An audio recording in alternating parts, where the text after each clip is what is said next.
Digestion is not separate from pain. It is not separate from mood. It is not separate from fatigue or inflammation or nervous system regulation. In many ways, healing really does start in the belly.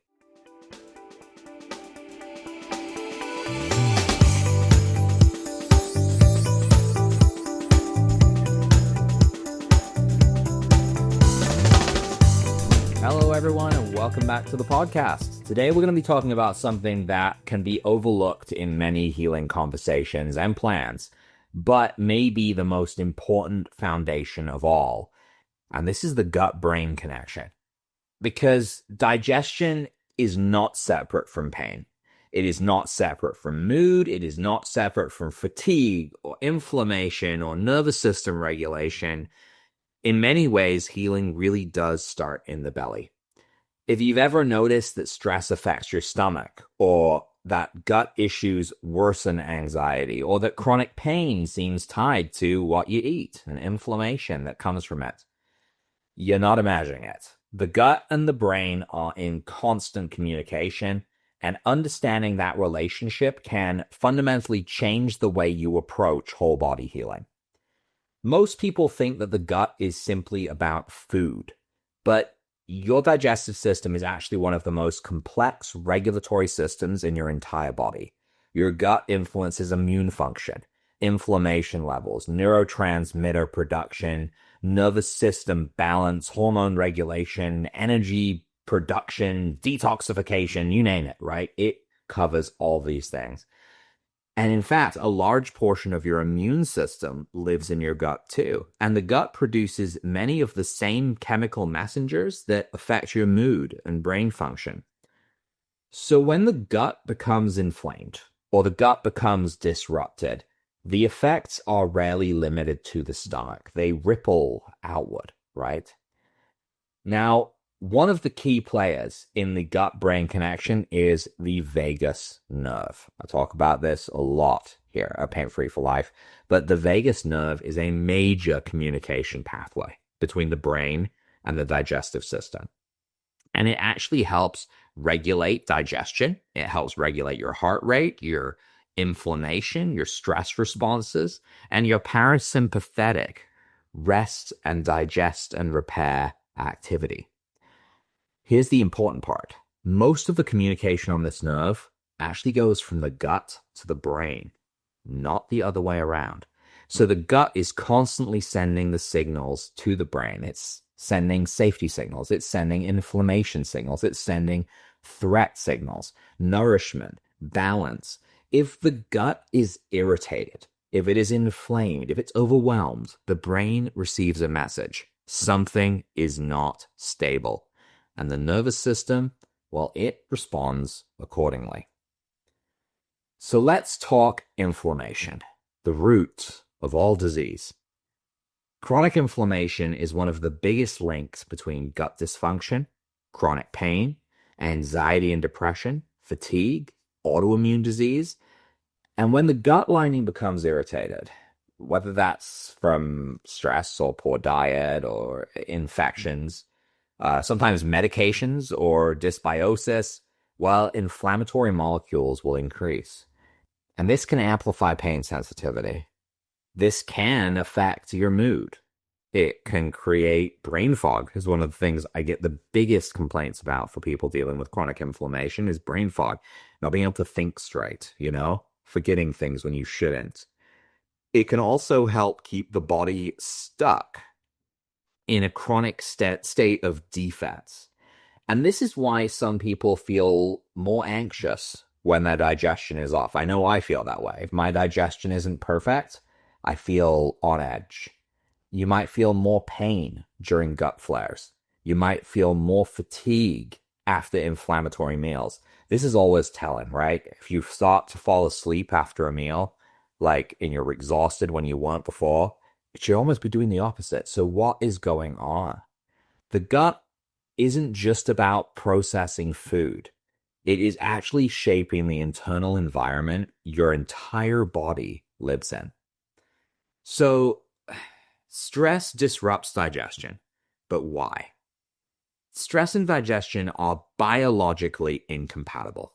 If you are stressed, your body shifts into sympathetic mode. It's fight or flight, right? In that mode, digestion slows. Stomach acid changes. Blood flow moves away from the gut. Motility becomes irregular. Absorption decreases. Why? Well, you know what? If you're running from something that's trying to kill you, if you are in a fight or flight state, getting a stomachache or having a bowel movement is suddenly a whole lot less important for your body, right? It's not a priority. So these things have to be shut down. And if someone's living in chronic stress, even if it's emotional or it's subconscious, that happens too, well, their digestion is going to suffer. And then poor digestion creates more inflammation, which increases nervous system activation, and the cycle goes on and on and on. Healing, true healing, requires breaking that loop, but you kind of got to do it gently. So, what actually helps to support the foundation? Let's focus on something practical, something supportive. Let's not look for perfection. Would it be ideal? Sure. But realistically, it's not happening. So number one, eat in a parasympathetic state. Before meals, take 3 slow breaths. This actually signals safety to the gut. Digestion begins in the nervous system, okay? Number 2, simplify, stabilize. Often the gut heals best with consistency. Warm, nourishing meals, fewer extremes, regular timing, right? It's not just, oh, I'm going to miss lunch today and I'll eat it 3 hours later, right? The body likes consistency in all things. Then you want to support the microbiome. Fiber, fermented foods, if you can tolerate them, are excellent. And as well as, I suppose, diverse intake of plants in most cases is going to help feed beneficial bacteria. Diversity is one of those things with the microbiome that is so critical, because your microbiome can become addicted to certain foods. And if you're eating pizza for lunch every day, well, that is not helping your gut get beneficial bacteria that can digest other things. It's focusing on pizza digesting bacteria, and maybe those are overwhelming. That is an imbalance that you need to correct. And this is true as well of those people that eat vegetarian diets, is make sure you are being diverse. The diversity is key in the greens you're eating, in the greens, the fruits, the vegetables, and everything. It still applies to people that eat meat as well. But I think it's critical to not just get stuck on the few things you like in the vegetarian space, because that really can throw the microbiome off. You also want to reduce that inflammatory load, right? Many people benefit from minimizing ultra-processed foods, excessive sugar, and irritants. In fact, I think everyone does. Let's just draw the line there and say none of those things are good. You don't have to do it forever. I know that these things can be pleasure for some people, but as part of a healing phase, you want to reduce that inflammatory load. Vagus nerve support. There are so many practices here, and if you're one of our clients, if you're using microcurrent already, you're already toning your vagus nerve with microcurrent, which is one of the fastest ways to do it. But if you don't have microcurrent, if you want to just stack up the benefits in different ways, humming or singing stimulates your vagus nerve. Gargling, this will stimulate your vagus nerve. Slow walking, deep exhale breathing, even just a cold splash of water on the face can signal to the vagus nerve that we are trying to regulate the nervous system. And I also think it's important to not ignore hydration and minerals.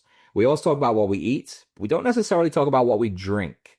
The gut needs fluid, and it needs electrolytes if you want motility, if you want good absorption, if you want inflammation control. You should be drinking good fluids with the right electrolytes. So, gut healing is not just about probiotics. It's not just about diet trends. It is about restoring safety in the nervous system, first and foremost, reducing your inflammatory signaling, absorbing the nutrients better to actually take advantage of what you're consuming, more stable energy in your body, and clearer communication between systems.